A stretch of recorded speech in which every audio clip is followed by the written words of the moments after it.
You never get rid of the hole in your heart when you lose a child, but you need to put one foot in front of the other and focus in on who is still remaining, who is still alive, who can you have an impact on, and get beyond your own grief.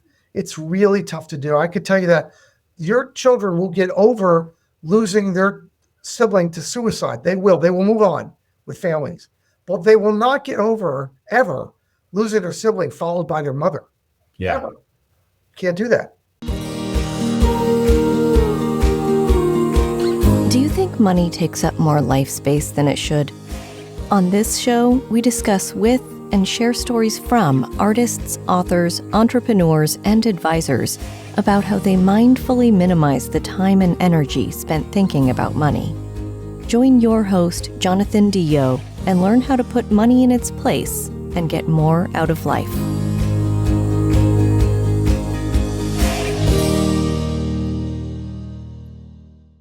Hello and welcome back. On this episode of the Mindful Money Podcast, I'm chatting with Elliot. I should have asked, Kallen? Perfect. Elliot has built an international organization. He's been the CEO of 2 companies, brings over 30 years of passion and business experience to his financial planning and advising practice, Prosperity Financial Group. He's a frequent guest on podcasts. It's good to have someone that's done this before as a guest. And he's on radio shows on motivation, leadership, charitable work, and all kinds of different financial subjects.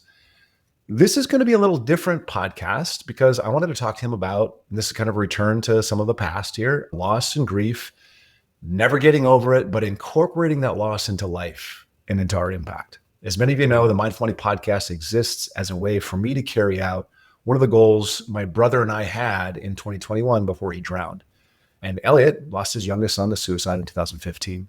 This led to founding a Brighter Day charity, which is a 501c3 that brings stress and depression resources to teens and their parents with the goal of stopping teen suicide, which is actually, as the case may be, as happenstance, was one of the things that my brother worked on as well.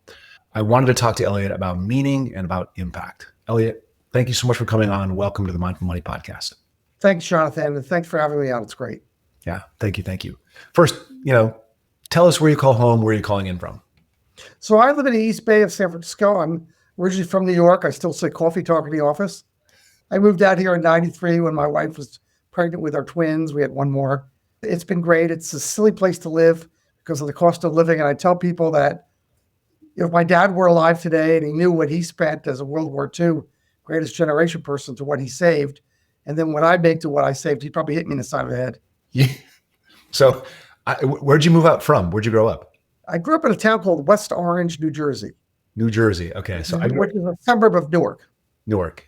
So I grew up in Rapid City, South Dakota. I lived in Berkeley. I just moved to Oakland. So we live in the same area, right? Pay the same prices and stuff. We do. My dad had the same experience. He basically did slap me upside the head. The first time I bought, this was 1994. I bought a condo in Emeryville, 380 square feet for like $110,000 then, which was the price of my parents' 4-bedroom house in Rapid City, South Dakota. And he was like, "What are you thinking? Like insanity." So yeah, totally normal here in the Bay Area. Yeah, I think, when I first moved out here and my ex-wife, my kid's mom was from California. That's how we ended out here. It's a beautiful place to be. I didn't know any place. She said we're moving to the East Bay, and I thought, good, the West Bay is the Pacific Ocean, the East Bay is like Tahoe. I'm going to ski every day. And that's what I thought. I didn't even know there was an in-between to that. Yeah.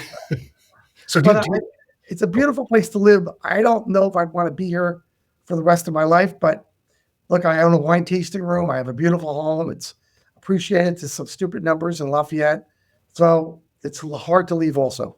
Absolutely. It's difficult. And there's brilliant people here. I mean, I love the conversations I have. I love just the people I get to meet here. So it's, and the food. You're never going to find this food anywhere else. Or you got to spend more time in New York. I literally had a New Yorker, I had someone that lives in Manhattan on the podcast this morning. And she said, you know what she misses or what she likes when she comes out here? Burritos. She says she cannot get a good burrito in New York, which I was like, really? That can't be true. Well, you got White Castle and you've got the best corned beef and pastrami in the world coming out of New York. So I could live. For sure. So looping back, what did you learn growing up on the East Coast, New Jersey? What did you learn about money and entrepreneurship? Well, it's very interesting here. It's a great question to start off with. Now, I've been very fortunate when my parents were long gone, almost 40 years now. Um, my dad was the greatest generation World War II guy. And he had this saying that nothing makes up for hard work. Mm-hmm. And so there's no shortcut. And unfortunately, he raised three kids that became workaholics. So that's just what he did. But so you might say the devil on my left shoulder, or the angel, depending on whatever point of view you want to have, is hard work. But my mother was an Auschwitz survivor from Europe.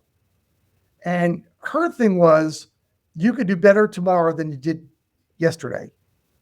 And you could do better today than yesterday. And so every day when I've come to work now, and this is companies 3, 4, and 5 that I started, every day has been, how can I do better today than yesterday? How do I become a better person? How do we become better at what I do, whether it's the financial side, like what you do, or the nonprofit side, that's sadly what I do. How do you do better? What's the next step to an evolution of the role that you do, the organization you touch, and for the organization itself? Yeah. And those are great roles that my parents probably inadvertently and unintentionally passed on to their kids. Yeah. So how much time do you spend doing nonprofit work versus working in the office as an advisor?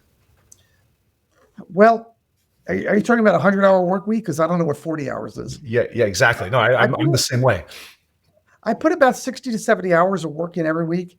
So I would say I split about 40% of it in my charity, trying to figure out how to do that better and a little less taxing. And the rest is in my business because it deserves it. We're a $1 billion office. We deserve more time. Yeah. More people, maybe. I don't know. I'm just thinking back to as a kid, you've got these work hard lessons, you've got these do better lessons. Anything specific? Like what was the conversation around money like at the dinner table, as a kid in your household growing up? Well, so my dad never made much money in his life. He was blue collar all the way. Maybe made $40,000 at the top of his earnings, maybe. Never really had a lot. I didn't know that. I didn't understand that. We lived in a small house, about 1,500 square feet. I didn't know it was small. I knew I was loved. Mm-hmm. That's what I knew. And for my mother, they came out of poverty. They all came out of the Great Depression. So their thing was that we are only 1 month away or one bad decision away from having a Great Depression again. Mm. They had that insecurity on that. So it was all about savings. So when I was in my 20s, my mother came to me and she had listened to some talk show, some Bernie Meltzer guy in New York City, and who said, if you put away $2,000 a year, that was when they started the IRAs, and it grows at 8%, and you do that every year till you're 65, you will have $1 million. And that's all you'll ever need in your entire life. Of course, we live in California. $1 million won't make it through your retirement anymore. But that's what they used to say. But my dad had another opinion on that too. And he would say, I want to talk to you about the difference between wealthy and the difference of being rich. And we will never be wealthy, but we will always be rich. Mm. And he was talking about giving back. He was talking about, what are you doing with your relatives who really need their help? What are you doing with charities that need your help? That you could spend a Saturday with a cousin that helped builds bicycles because he owns a bicycle shop and can't afford to hire anybody. So you go build it for him and I'll buy you lunch because you didn't get paid for that stuff. Mm. What can you give to help an ambulance? Because they need money to help you buy a private ambulance. Can you give, your change every Friday and put it in a box for them? And so it was all about giving back and then doing well. And, my mother had this attitude because her dad was the head librarian in Vienna before World War II, was to make something big of yourself. Do something really big. Don't be an Indian, be a chief, and don't be the middle of the pack. Either don't get in the pack or lead the pack, but don't be in the middle. Mm. And those are life lessons. Yeah, good lessons. We're going to get into the importance of sort of impact as a business owner, the importance of having purpose and helping other people achieve their purpose, et cetera.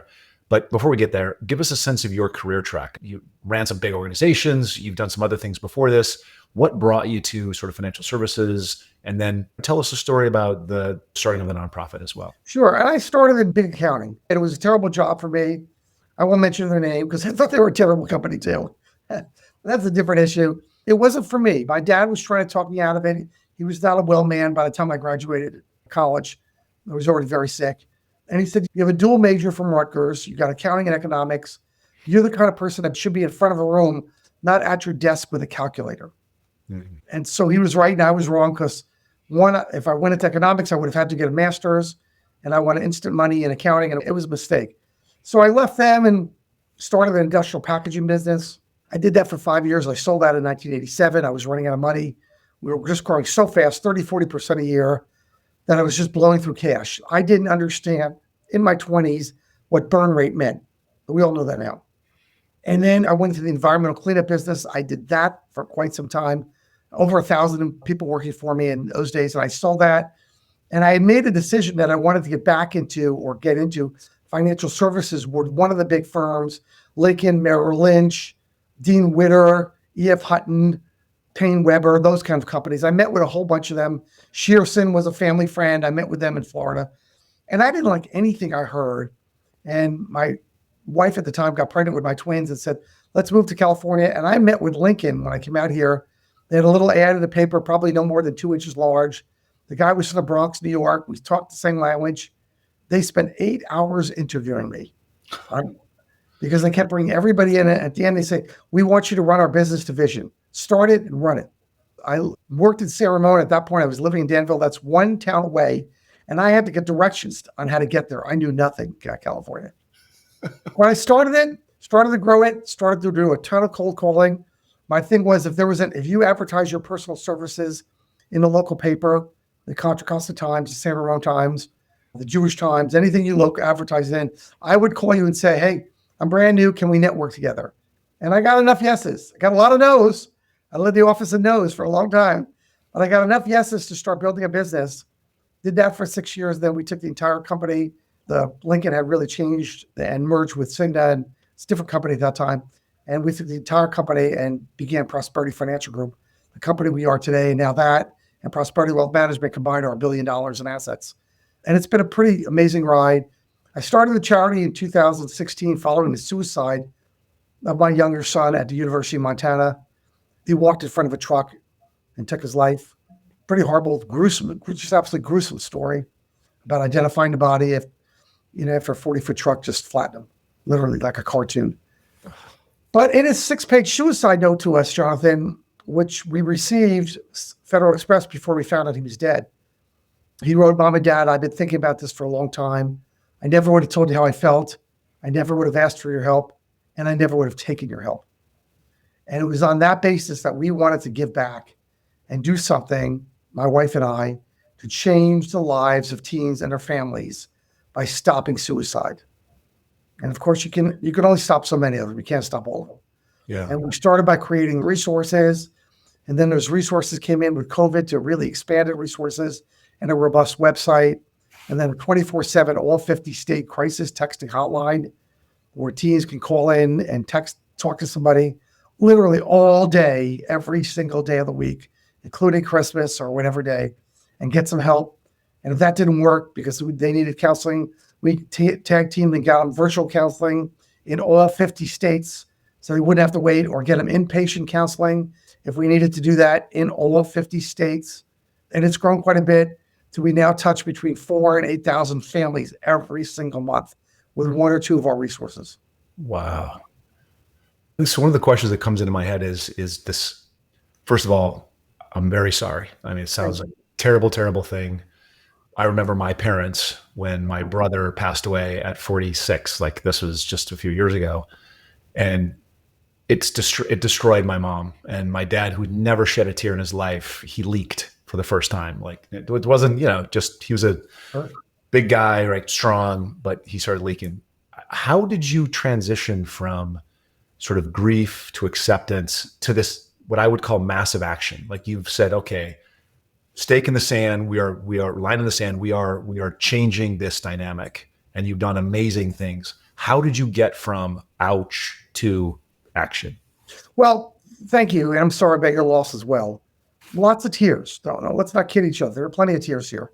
We started talking about doing something with his body under the Southwest cargo hole on the way home from the University of Montana. His mom and I literally had a discussion about starting a foundation or a charity to make a difference. We wanted to stop this devastation, this destruction from happening to other families from what we were about to go through. And we knew we'd go through it. So when I came back, and you're kind of really numb and staring at this computer screen, use my screensaver, you get two other kids you need to worry about. It's a mess. You're a personal mess. But I knew I wanted to do something, and I started to talk to people about it.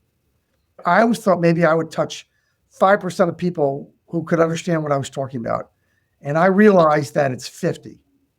It was way higher. And sometimes we just cried together and we hugged. But I wanted to do that. And I met with several bands in the local area, Beatles cover bands and Neil Diamond cover bands. And I thought, let's do a musical-based charity. And they said, you have it all wrong, Elliot. You need to be kids' music for kids.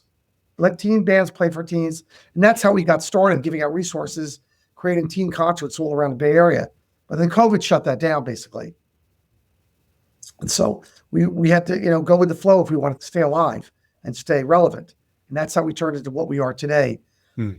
But it's always been something I've done. I've been president of Boys and Girls Club of Contra Costa County. I've been the president of a federation. I've been involved with American Cancer Society out here. I've been in charity my whole life. So charity work was not new to me. What was new is how personal it was. Yeah. Which makes it all that much bigger, like all that much more meaningful, and actually probably all that much harder, because are you daily reminded then? Oh my goodness! Every day I tell the story about Jake, somewhere to a Rotary, to a video. To our video just got 1 million views last week. Telling the story about Jake.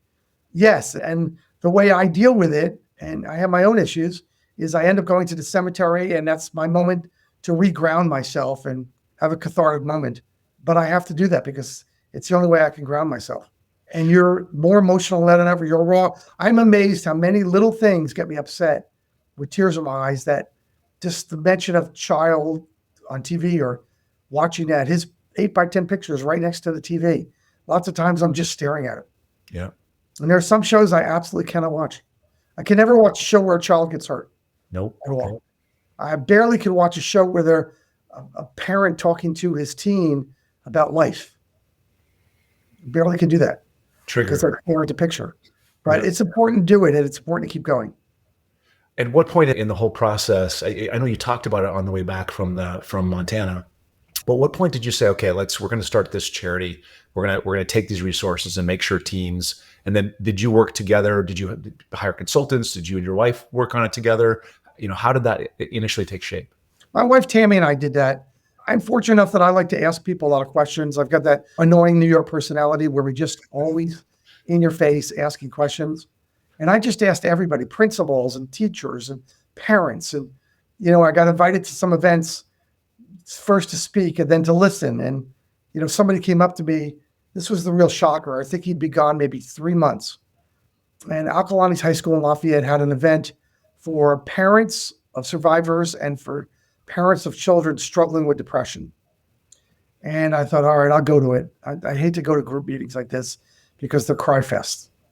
And so I went to it, and a man comes up to me that I'd not met, very nice man, Graham Wiseman, and said, Elliot, I want you to know that I introduced your son to my son the other day. And I said, what? Excuse me? And he said, my son is buried in the same cemetery as your son. They're about 50 feet away. Damn. And I was shaken.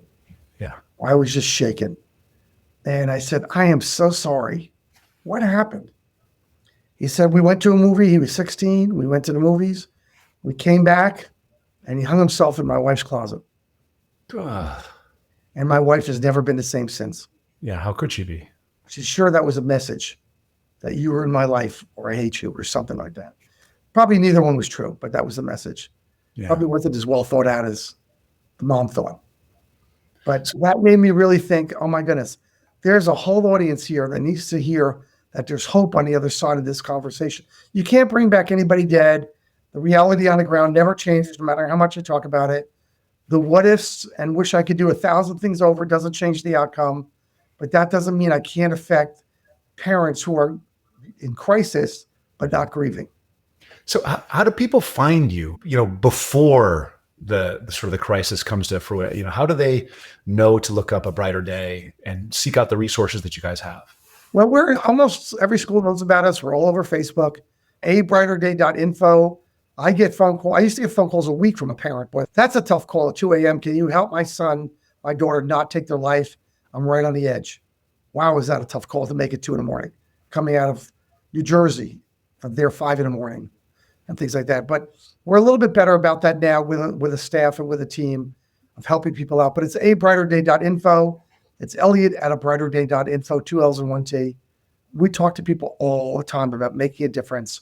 And we talk to parents and school parents and PTAs. And look, we're never going to be all things to all people, but we're just going to keep spreading that message. Yeah. What other resources that you guys, I mean, you've cobbled together resources in every state from all kinds of different service organizations. So if someone calls, what can they expect?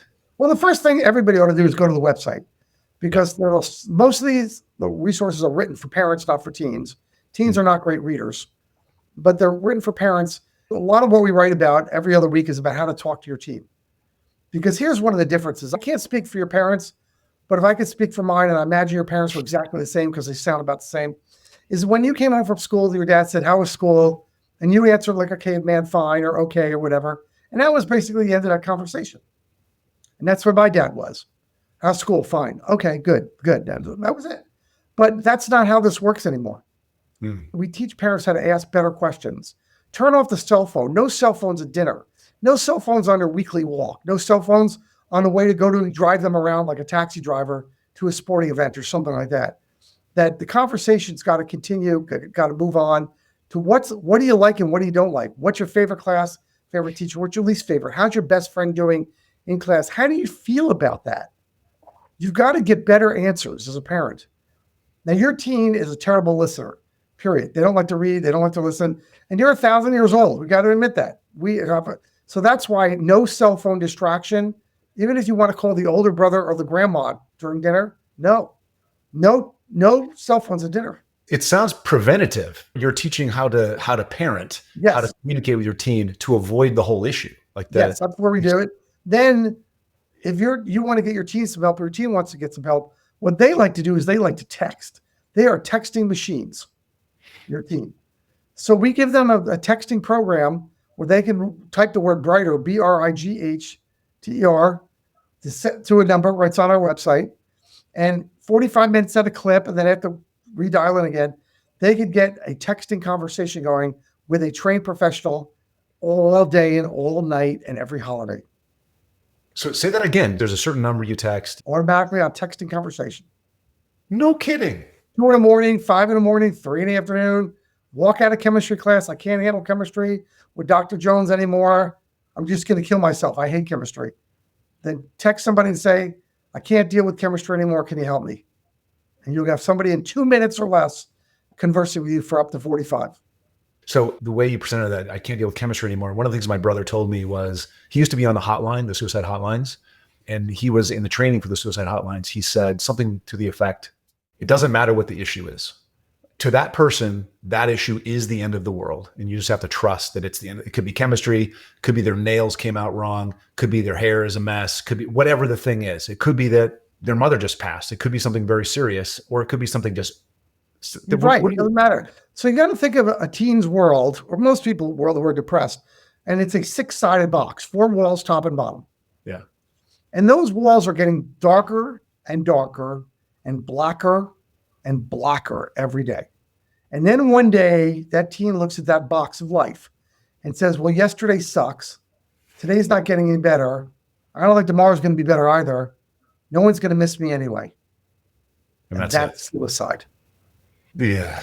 I don't know how you do this on a daily basis and sort of hit this topic on a regular basis. I know that for like a year after Dave died, I spent a lot of time talking to people and was very open, and a lot of people came out of the woodwork. "Yeah, it happened to me.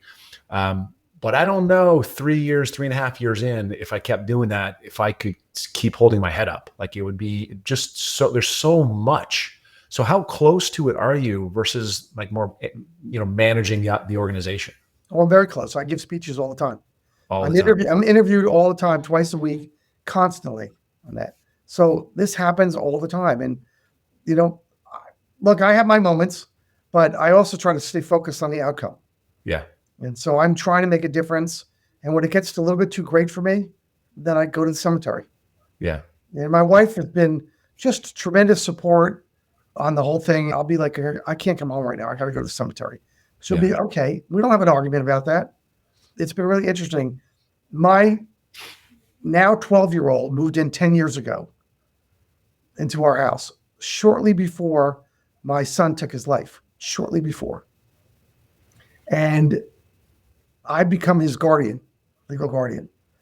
So it's been interesting having a young boy growing up there because as a grandfather, I believe you need to be in the moment with your grandchild and your children all the time. So sometimes when I've been in a bad place and he's been there, he's been saying, Grandpa, are you crying? And I said, no, we're a little bit. And I've talked to him. So he has been an incredible help for me to stay in the moment and realize there is an outcome here that you are affecting and you need to focus on that. Yeah. But it's pretty interesting. I'll tell you a good story if you got a moment here, Jonathan. Sure. Go ahead. Go ahead. He was about 5 and when I became his legal guardian. And we decided that we were going to take him down to Universal Studios in LA because I grew up on all these cool horror movies, black and whites, well, The Wolfman and Frankenstein and Creature from the Black Lagoon, and pretty harmless as today. They're not like your head being blown off with guts and brains and all that stuff. Matter of fact, Dracula, you never actually see Bela Lugosi bite a neck. That's how pathetic it is on that. So I kind of, when he was 5, that's about the age that my babysitter got us started on that. So I started to put on a little bit of Harry Potter, a little bit of Creature from the Black Lagoon, and I talk him through it, Frankenstein. And so instead of him being scared out of his mind, I talk him through it and say, see that actor, Boris Karloff or Bela Lugosi? Watch, I'm going to put on another movie he's in and try to explain that it's a movie. It's not real. Yeah. But he became fascinated with the mummy and all that. And so that's why we decided to take him to Universal Studios. And then shortly beforehand, we were in the backyard, I would say about a month before we go to Universal Studios. And he said, Grandpa, where's Jake? Where is he? Because he wants to know where he is. So you can't just say, well, he's gone. You got to come up with something. Well, I happen to be Jewish, and we Jews don't believe in hell. We believe in heaven. Maybe this is hell. I don't know. I'm not sure. So I said, well, he's in heaven. And he's like, well, where's heaven? And I said, well, look up and you see all those clouds and you see the blue sky. Sometimes they're gray clouds and it's raining. That's heaven. And he's always there and he's always smiling down on us all the time, 24/7. He's watching you sleep. He's watching you eat. And he's very happy for you. So, okay, he asked me that a few times. First few times I had tears in my eyes. I mean, that is a tough thing to explain to a 5-year-old. Yeah. Where is he? And then I took him to the airport to get on a plane with his grandmother, my wife. And we get on a plane and we give him the window seat. He says, Grandpa, I'm going to look in the clouds and see if I can find Jake and see if he's really smiling. Yeah. Those are tough moments. Yeah. But they're the moments that make life. I mean, that's the reality of it all. I kind of want to pull the two strings together a little bit. So massive loss, action taken. How did the loss and then the action you take, how does that affect the other side, like the prosperity? How does it affect the business and the relationships you have with clients? And did you see that shift at all? We talked about it a little bit before we started, but. Well, it made me a good question again, Jonathan. It's made me a very empathetic individual. Yeah. So when I sit down with people, we talk about what's important in life. Instead of how much money you're going to have for retirement, what are you going to do? Let's talk about this. The average retiree watches 4 to 6 hours of TV a day. Are you going to be that person? Are you going to be more purposeful? Are you going to want to create some type of charity? The charity can be your children. The charity can be your church. The charity can be whatever's important to you. It's not my charity, but what's important to you. We talk about that. And so that's so important to have those conversations on charity, but empathy, and then understanding how to deal better with their children. I'm obviously better at dealing with their adult kids sometimes than they are. Yeah. And so we talk about that too. In other ways, it made me a little bit intolerant. So there are men who walked in my office and they would whip out a picture on their phone about some new woman that they're having an affair with because it's a shiny new toy to them. Most times I didn't pass judgment. I'm like, all right, well, whatever, whatever works for you. And I wouldn't pass judgment. And now I'm at the point of just saying, okay, how do you like your estate? So let's cut it in half.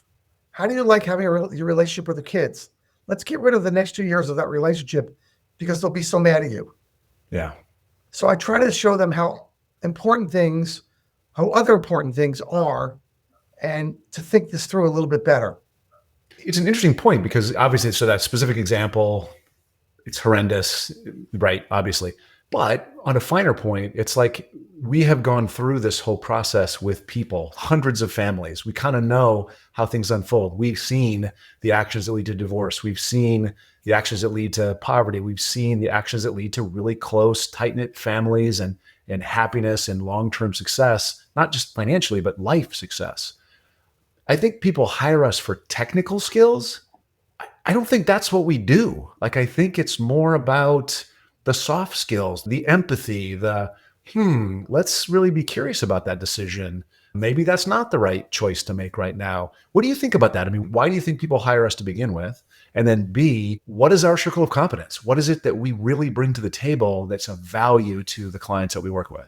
I think you're right that the soft sell is a soft sell. I don't think everybody agrees with that. I can tell you that I have clients and it's all about the math.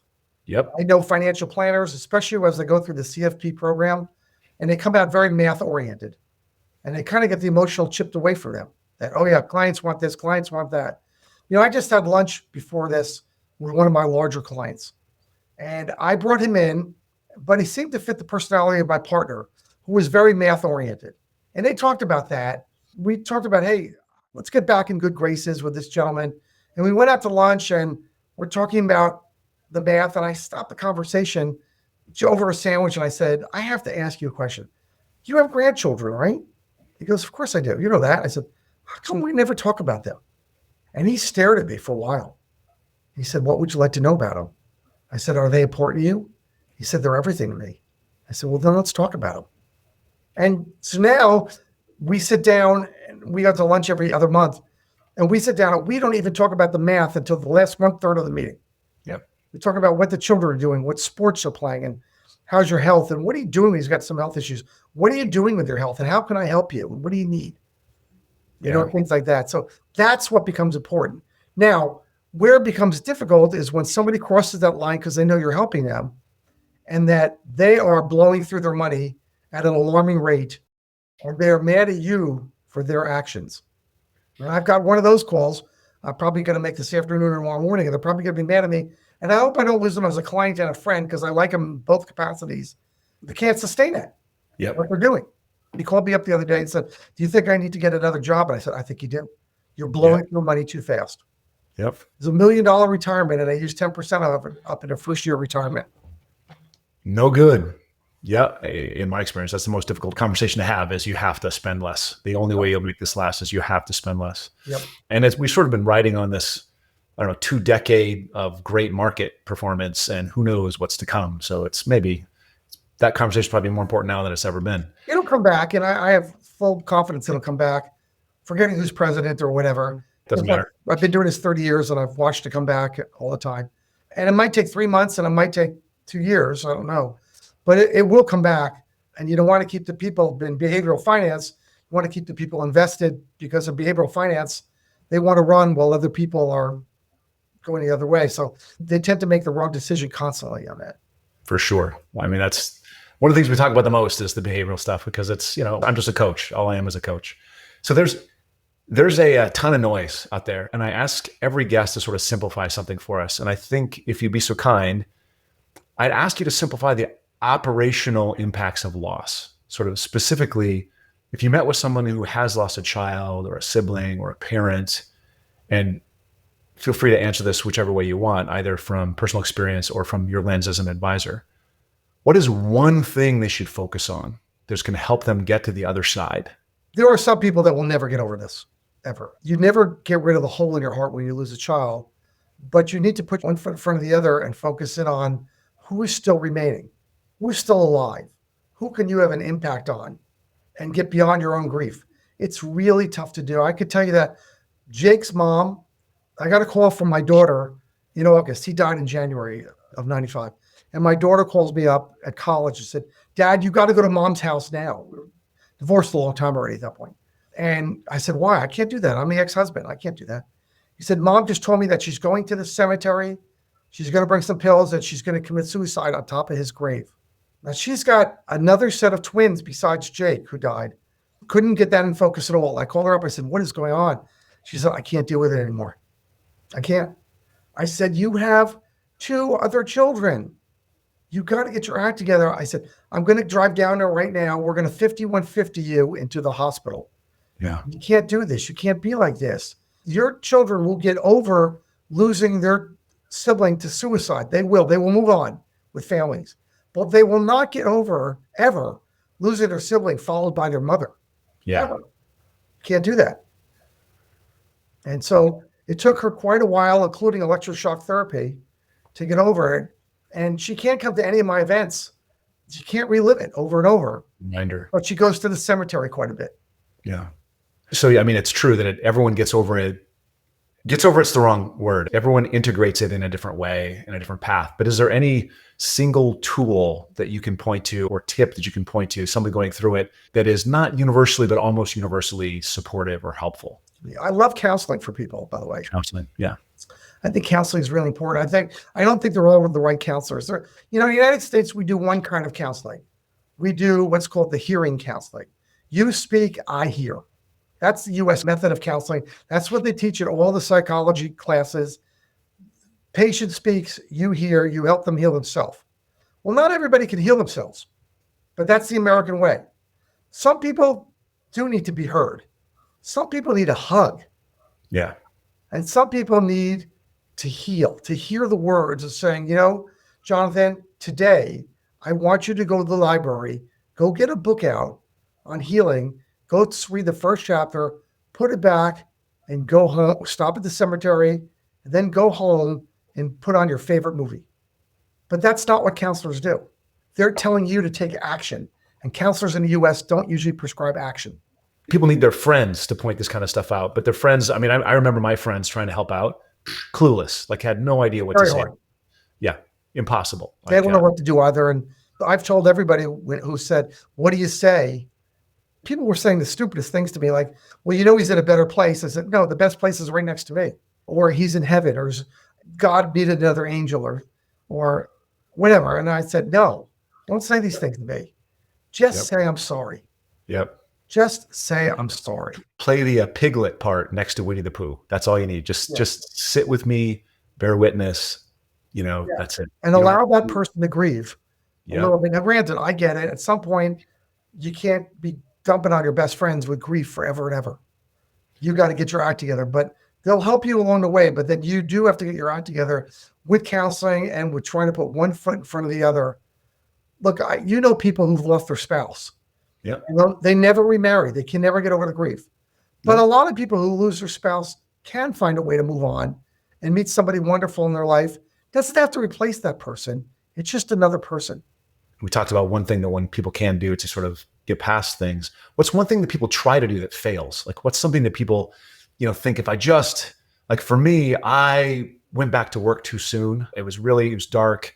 Like you said, put one foot in front of the other, start being active, right? Very active. And it wasn't time yet. Like I had to stop and pull back again. What's one thing that people often try to do that doesn't work in terms of dealing with? The first thing you need to do is allow yourself to grieve. Yeah. Give permission to yourself to feel sad. That doesn't mean you're fighting depression.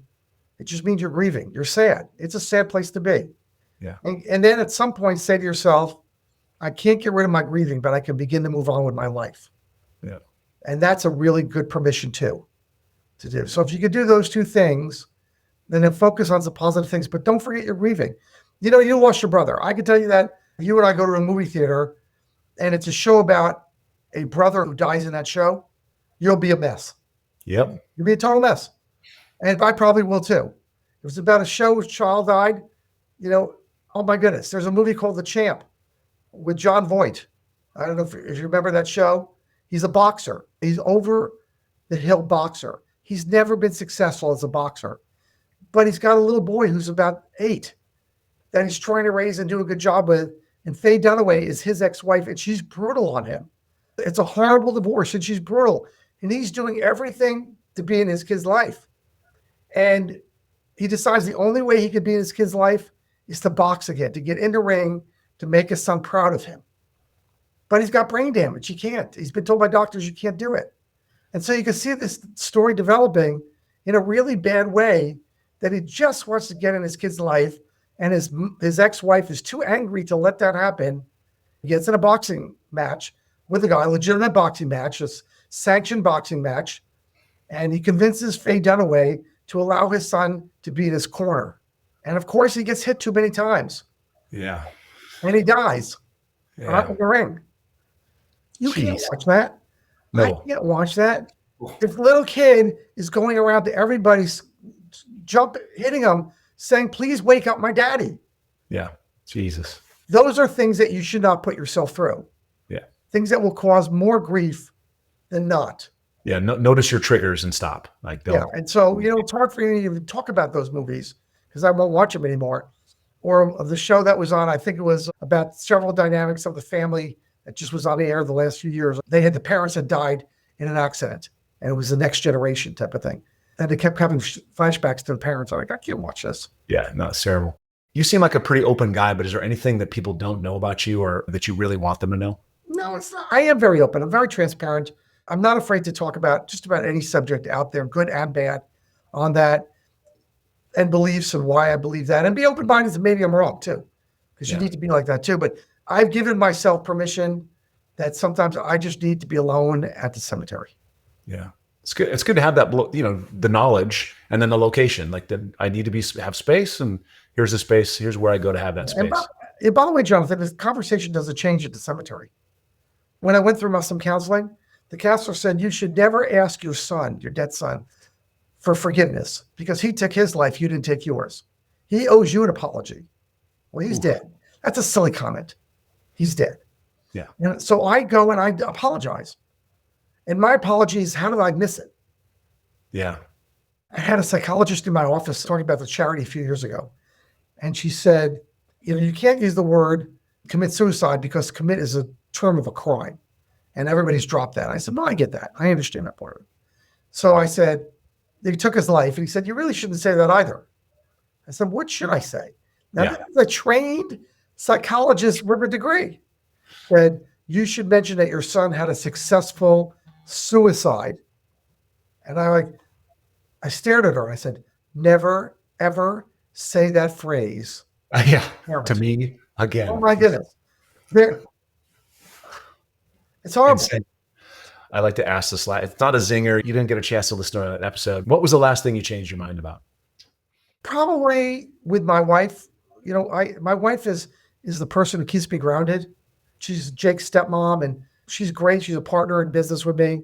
And she comes from a world where she grew up on welfare in Michigan. Her dad died when she was 4 and he was a barber. 4 kids at that time. They were broke. She was once a year, holes in the floor of her car where they lifted her feet up when you drove over a puddle. She has very strong memories. So she's very good at grounding me and saying, something, sometimes you just need to walk through the garage and not through the front door and humble yourself. Huh. Interesting. I want to ask what that references to. Like, when do you walk through the garage versus the front door? Knock on wood, I've had some really good success. I got a top podcaster. I've got $500 million financial organizations. I've started some other companies. I'm working on starting another company now on the side because I have at least an hour and a half of free time a week to put into it. She knows that she's a highly driven person. There are so many people that give me wonderful praise for things I've done, like you've done very nicely to me, that she'll just say, your ego is so big. Go back outside and walk through like a man who's got a lot of foibles through the garage door. Yeah. That's probably good. Keep you humble. It's good. Oh, yeah. Yeah. So thanks very much for coming on the podcast. I'm going to make sure all the stuff's in the show notes. How do people find you? Where do they go? Best place on the charity is Elliot, Elliot, at abrighterday.info, 510-206-1103. The website is abrighterday.info. Great, thousands of pages of information. We'd recommend that to anybody who wants to try to keep the child out of crisis. Maybe they themselves are struggling as a parent with their own shtick from their own parents. And now it's really come out and they don't know how to deal with it, because if they don't deal with it right, they're going to give it to their kids and they'll just continue this multi-generational dysfunction. Stop the cycle. Stop the cycle. Thanks, Elliot. Much appreciate your time. My pleasure. Thank you so much for having me on. Thanks for listening. Full show notes for each episode, which includes a summary, key takeaways, quotes, and any resources mentioned, are available at mindful.money. Be sure to follow and subscribe wherever you listen to your favorite podcasts. And if you're enjoying the content and getting value from these episodes, please leave us a rating and review at ratethispodcast.com/mindful money. We'll be sure to read those out on future episodes.